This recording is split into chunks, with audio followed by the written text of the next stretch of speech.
Yes. So for most people, I think in the last couple of years, right, the last few years, a lot of people have been very interested in landing opportunities in the tech space. And based off of happenings in the last few months, it might look like, well, maybe that dream has shattered a little bit. But to be honest, it hasn't. Right. I know a few people might have been applying to roles, trying to see if they can get roles, get offers in different companies, and everything has been rejected, rejected, rejected. So first, right, there is an issue with the economy, and then second is there might be an issue with your application. So the first thing that you need to do to improve your chances of getting a job, like increasing your chances right now based off of the situation, is you need to figure out that there's no issue from your own end. I mean, the issue with the economy is not something that you can influence and something that you can change. And I would get onto how you can work around that, how you can come up with strategies to work around that. But you need to be able to figure out, okay, do I have everything well on my own end? Now, I think for most people here, they're actually MBAs or people that are interested in coming to the MBA program, which is really very great that we have a very small size, a close-knit people.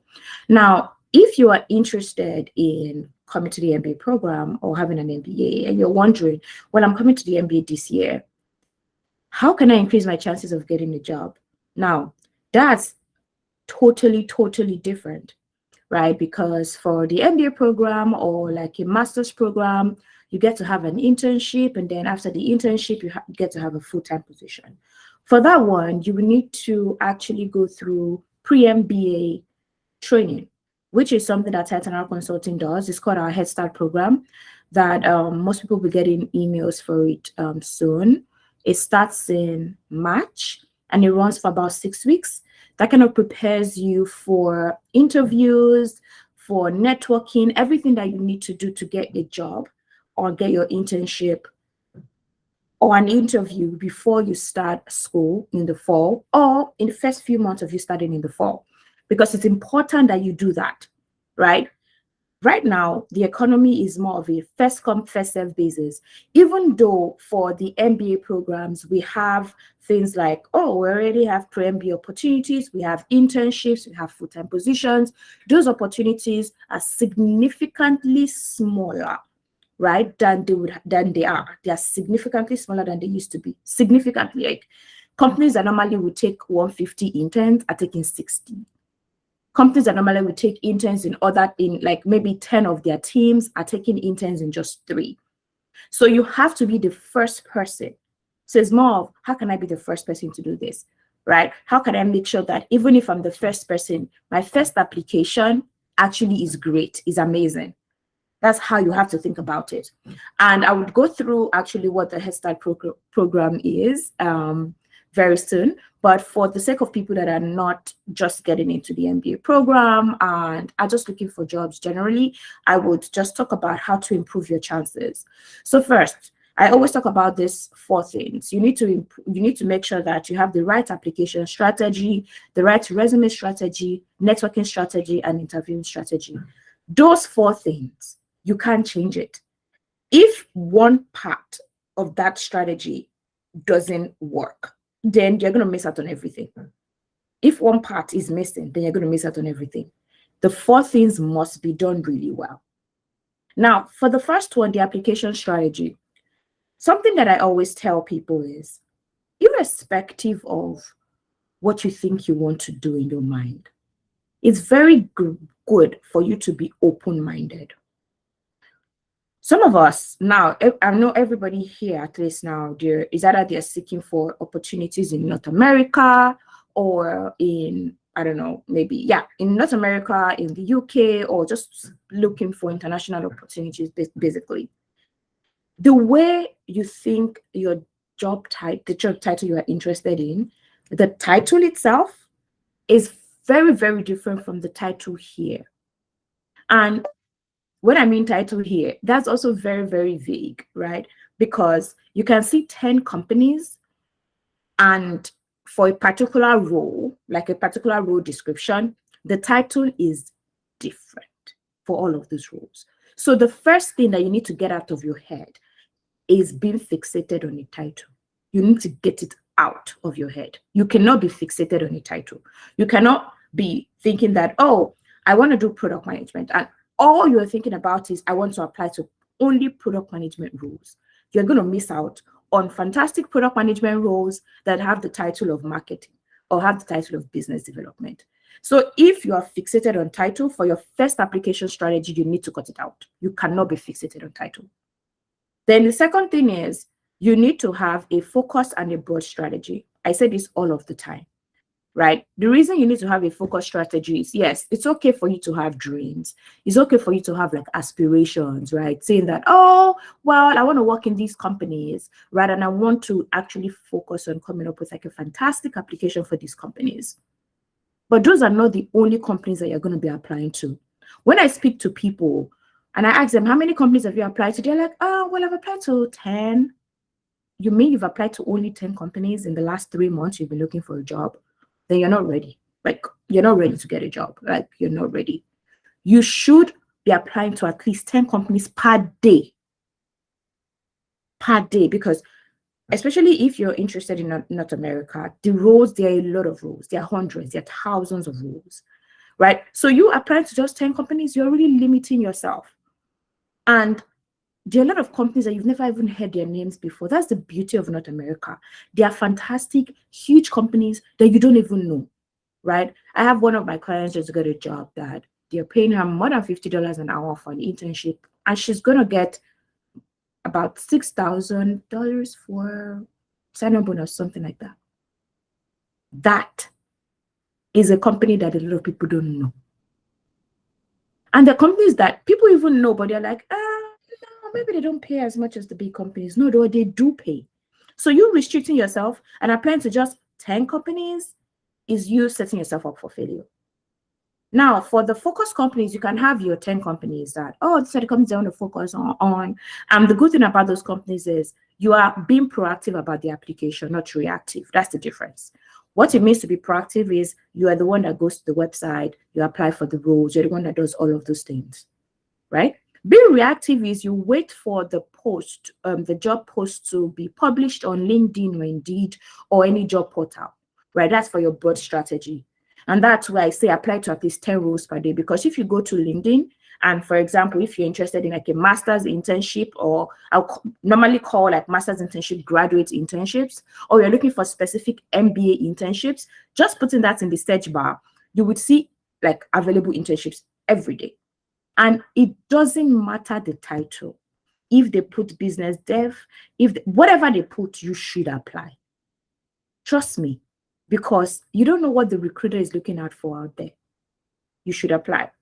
Then as an international student, if you're an international student, like if you don't have permanent work authorization in the United States, that's if you don't have a green card or whatever in the United States, or a citizen, they ask certain questions. Like they ask questions like, are you authorized to work in the US? Yes. As a student, you are authorized to work in the US. So that answer is always yes. Now, you might get other questions like, would you require sponsorship now or in the future?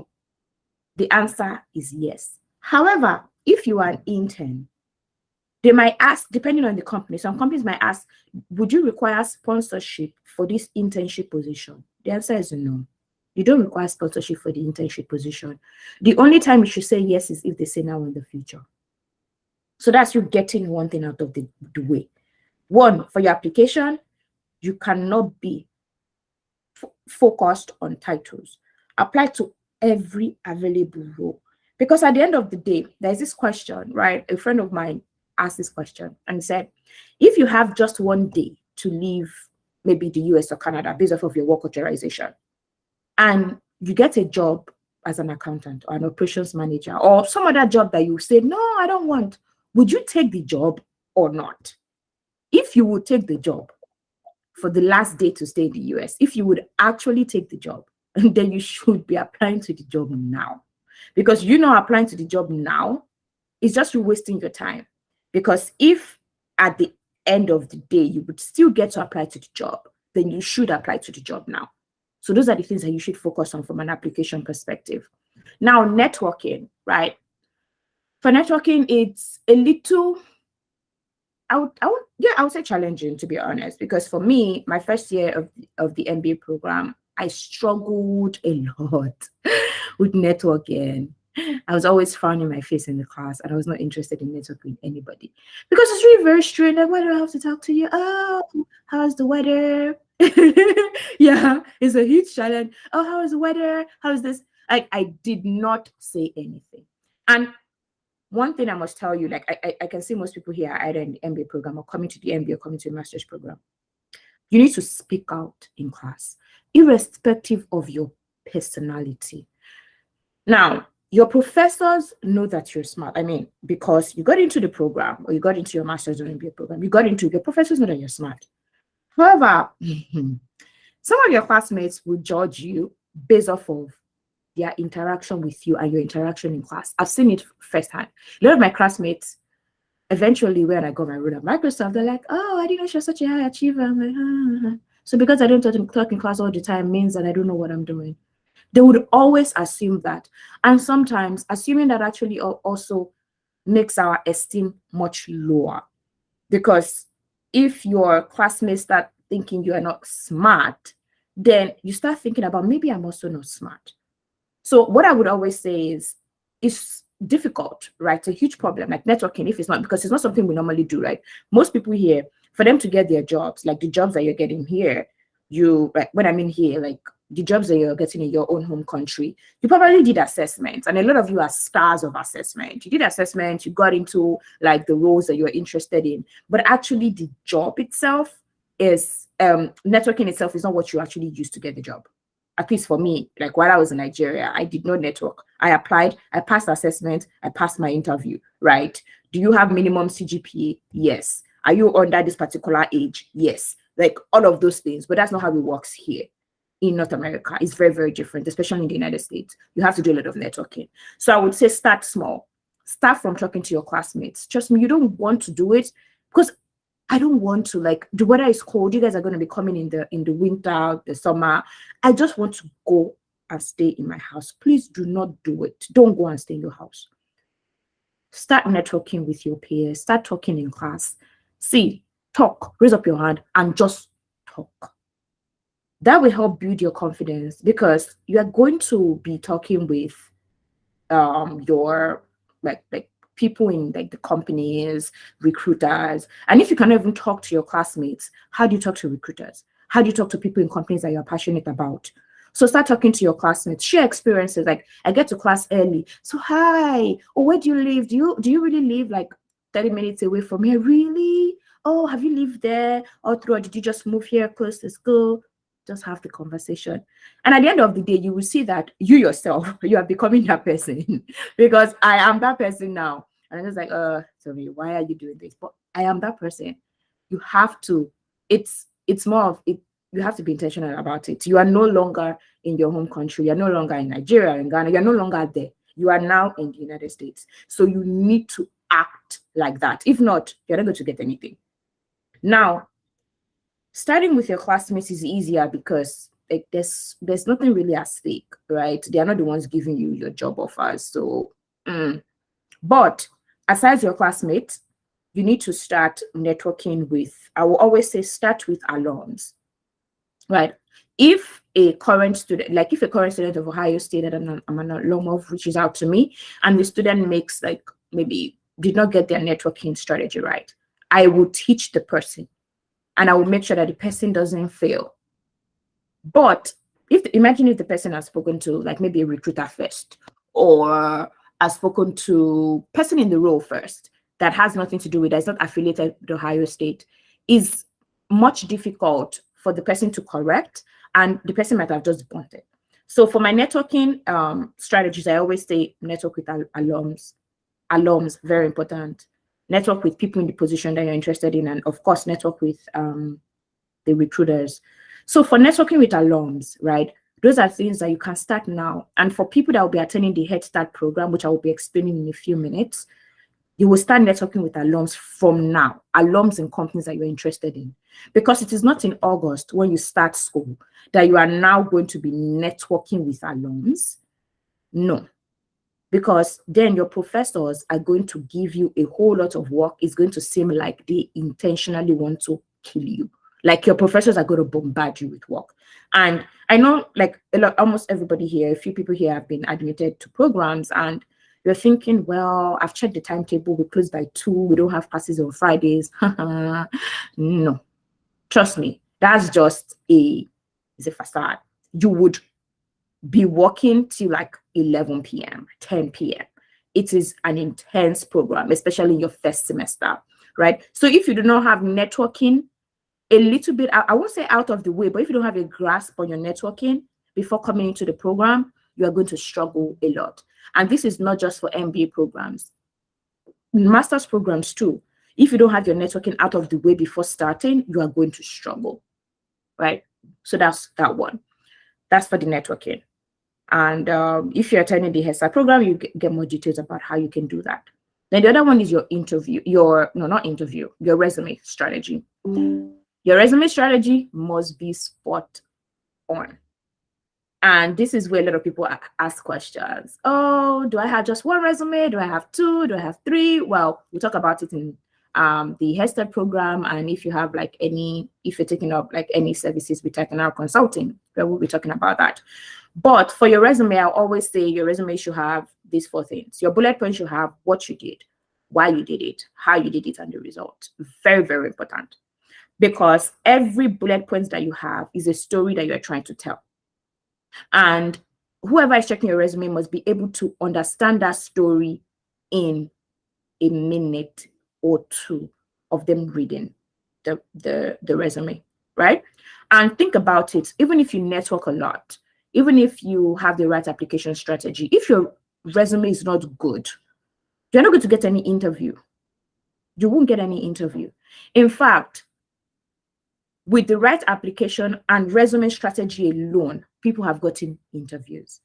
There are like interviews that I've gotten just with the right application strategy and the right resume strategy, even without networking with anybody that works in the company, actually. Right? I was able to get those interviews. Networking is fantastic because you really, really need it. It's really fantastic. But I'm saying your resume is very, very important. Ordinary networking cannot get you just without your resume, except if you happen to network with the particular recruiter of the role and the person is like, even though her resume or his resume is not really good, we can give this person an interview. Because a lot of times when you network with people, they pass your resume along, right? So you're networking to open doors, right? But if they open the door for you and your document that you're supposed to take past the door is not good, the door is just going to go short, right? So you need to make sure that your resume is fantastic. And then the last one is the interview strategy. Now, a lot of people, they have gone past the application, the networking, the resume, but the interview, they keep failing their interviews like all of the time. Having the right interview strategy is very important. And I'll just tell you something short about the interview. 1, you should not make things out of your head. You shouldn't. We are not like, I would say that because of the way we are very straight to the point people. Like we're actually very straight to the point people. We don't used to tell stories normally, right? If I ask you a question, you tell me straight to the point. And even when we try to tell stories, a lot of times we are rambling because we're not telling stories. But if you talk to an American, somebody that was born in America, irrespective of the race, born in America, has gone through all of the entire American education system, I ask them a question. They can talk about something for 5 minutes, very interesting, but they will not answer the question. But it's going to be very interesting. We don't really have that skill. That's to be honest. I will not say we, I would say most people don't have that skill. And it's something that you're going to have to learn. So I always say for your interview preparation, do not go to an interview trying to wing it. Don't. You're going to fail. Like, it's going to be failure. You should never wing it. So for you to have the right interview strategy, you need to type out your interview questions. Answers to your interview questions. You need to have an interview book. I have an interview book right now. I had the one for internship, I had the one for full-time, and I have my interview book right now. So if I have an interview with another company, I just go to my interview book, brush it up, write out more answers and be prepared. And my interview book has the answers with the STAR framework with learning. I will call it CAL framework anyways. But I have that like that. You must have your interview book. Like there is nothing like having 15 interview answers. And sometimes people say, oh, you only need 4 stories. No, you do not. You need a lot of stories. Because even if the scenario is like the same, so let me give an example. I always give an example from like a PwC perspective because I work there. So I'm working on like an audit engagement. That might be the scenario. However, the story for me failing, the story for me leading the team, the story for me solving a complex problem, the story for me maybe working with a difficult person, even though it's the same scenario, the exact story is different. So me thinking that because I have the scenario of me working on the audit of this bank in my head, thinking that I can just on the fly get out those 4 different stories is going to be me setting myself up for intense failure. So even if you're using the same scenario, you should write out all of the stories differently, because in the STAR framework, the situation is different. The problem you're trying to solve is different, right? And since you are starting with a problem-solving focus, everything should be different. So you need to write your stories, which is what we'll be talking about in the Head Start program. Now, if you're looking for, like, you're not trying to maybe get into a graduate program, or you have gotten into a graduate program and you're just seeking opportunities to land a job, right? Those 4 strategies that I've spoken about, the application strategy, networking strategy, resume strategy, and interview strategy, are the things that are going to help you, right? And because I'll be moving over to like the grad school student specific section right now, that's the Head Start. But before that, being realistic is also very, very important, right? I know that for a lot of people here, like, yes, it's good to have like faith, is very important, faith and hope, but being realistic is very, very, very important. Now, you can see that even though a lot of people have like the dreams and the aspirations to work in tech companies, but you can see that tech companies right now are not hiring people. They are laying off people. And I'm sure you're like, but I see applications open like in the job board. If you're looking, if you're not looking for specific graduate roles like internship, full-time, you can see that they're not taking people. What you should do, instead of focusing on those kind of companies, you need to think about, so what companies are hiring right now? 1, healthcare, pharma, biotech companies are hiring, because those people, they're hiring physically. And when I say healthcare, I'm not saying you have to be a nurse or a doctor. Your specific marketing, product management, they are hiring in those spaces, right? Hospitality is hiring, right? The hotels, Marriott, the airline industry is hiring, right? So you need to figure out what industries are hiring. I think FMCGs are hiring. Now, as an international student, it becomes challenging. Or if you are somebody that is international without like maybe permanent residency or anything, it could be more challenging because you're thinking, all of these people that are now hiring are not sponsoring. But I know for a fact, pharma, biotech, healthcare spaces, they sponsor students, right?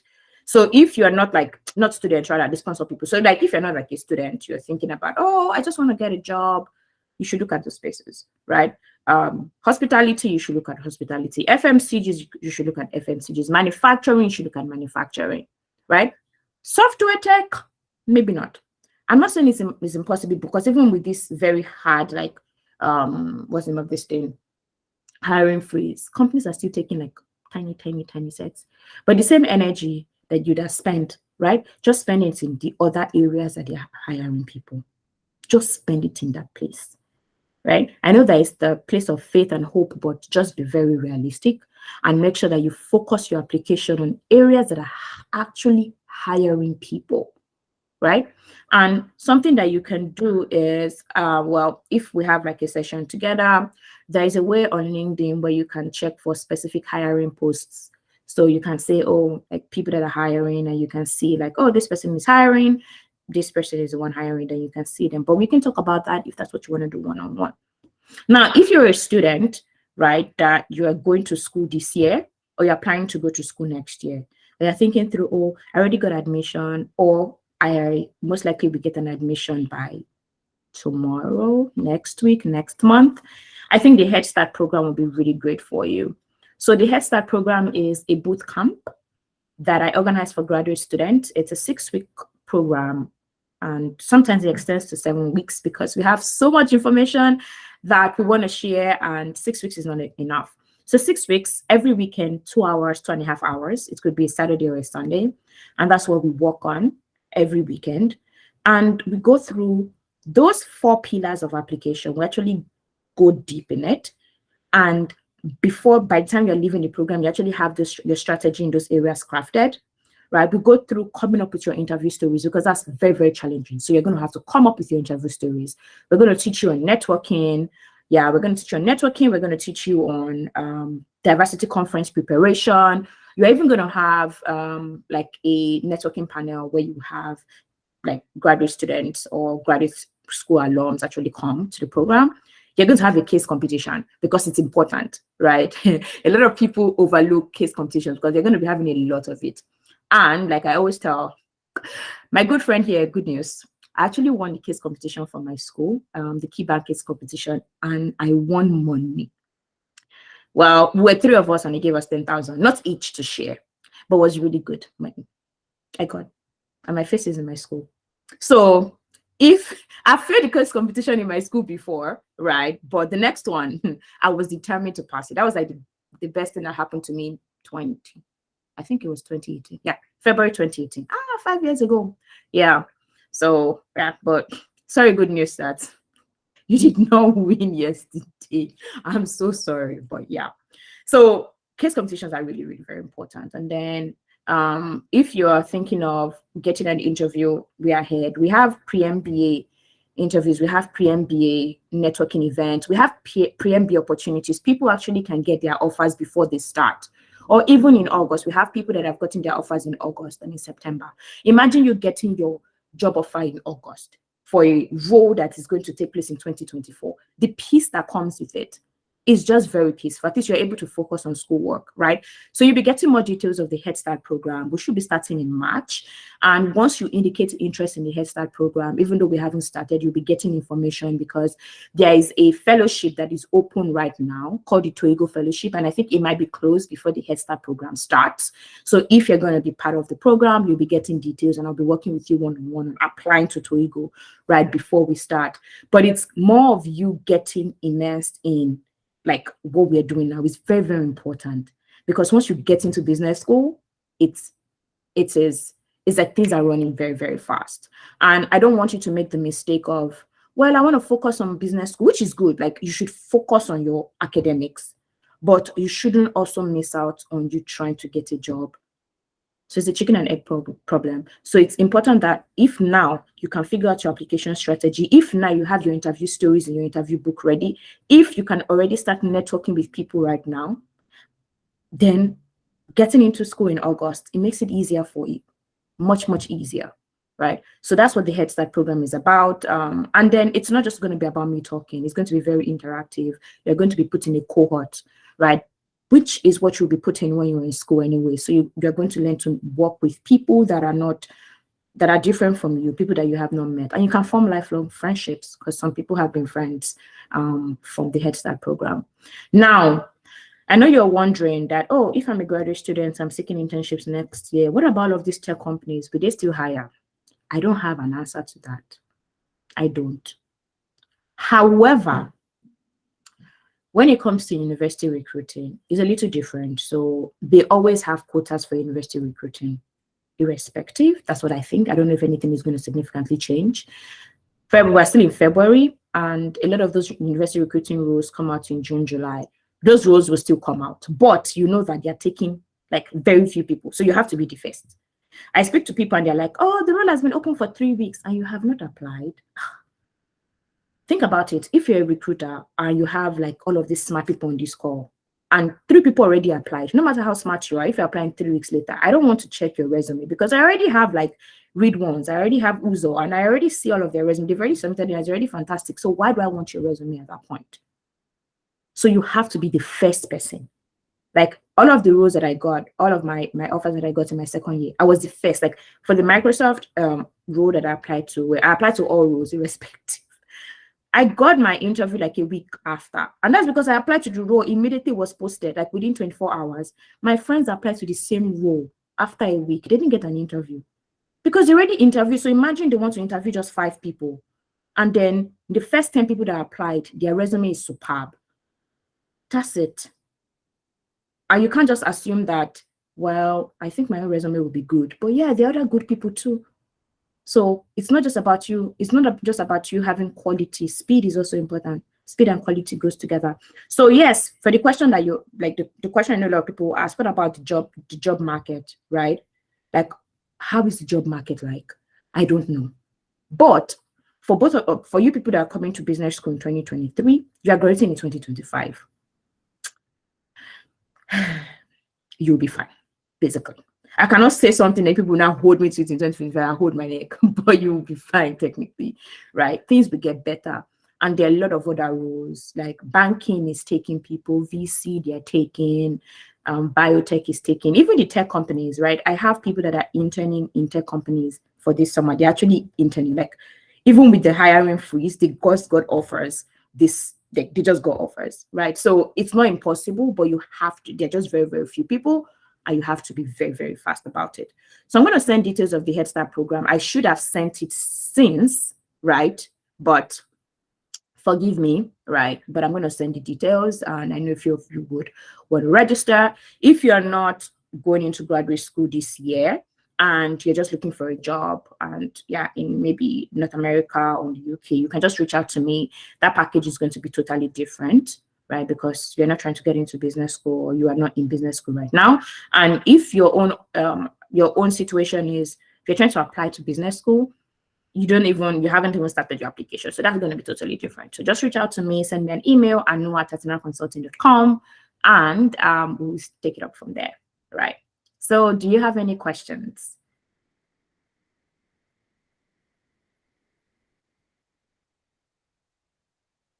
Okay, everybody figured it out. Okay. If you're gonna I have a question. Okay, good. Maybe I think I was not listening, or I had a lapse in concentration. You said the Ed Start is going to span for 6 weeks. Starting when? I didn't get that exactly. In March. In March. By tomorrow, you should get the email. Actually, is in March. Oh, we'll get an email tomorrow. It's in March. Okay. Yeah. Okay, fine. Thank you. Yeah. So, well, if you're going to be attending the Head Start program, I will be cold calling you, right? So you need to be calm. So if you don't want me to cold call you, when I say, is there any question, be the first person to raise your hand. That's the trick in business school. Be the first person and say whatever, so that your professor does not cold call you and ask you a question that you don't know. That's one trick. So I'll be cold calling a lot, right? So, okay. Hi, Abimbola. Yeah, I know. So I wanted to know the cost of the program. The cost of the program so it's $350, but if you leverage Titanar Consultants admissions, like if you were like in the admissions program for Titanar, you get a discount. So I'll also be sending that coupon. You get a sizable discount actually. Okay. So, thank you. Yeah. Okay. All right. So I'll be sending details. Let me know if you guys want to chat. I should be on my WhatsApp for the next few. I should be on my WhatsApp for the next few minutes, right? And it's Sunday. I sincerely apologize for joining very, very late. There's no excuse. It's not a behavior that should be encouraged. Yeah, but thank you so much for being very considerate. Praise, you raised your hand. Oh, you did not raise. Okay. Hi, Tommy. Thanks for a very insightful session. You shared very helpful nuggets. And I also wanted to, I don't know if anybody has already asked you because my internet was acting up, but I wanted to ask about how we can show interest in the program. Yeah, I'm going to send an email to you specifically. I'm going to send an email to you, and then an email would now go out. So to people here that leverage the admissions coaching, you will get like a private email, like a personal email, right? Just for you, right? And then for other people that did not use the admissions coaching, but they are interested in the Head Start program, they will also get like a different email. But you will be getting the email tomorrow. All right, thank you. Yeah. Thank you, Tom. Would you also sharing the recording? I Yes, joined I'll the internet. Yes. Thank you. I'll share Thank the you. recording. Yes, I'll share the recording. Thank Yeah. you. You're welcome. Abimbola, do you still have your hands raised, or is it the one that you had before?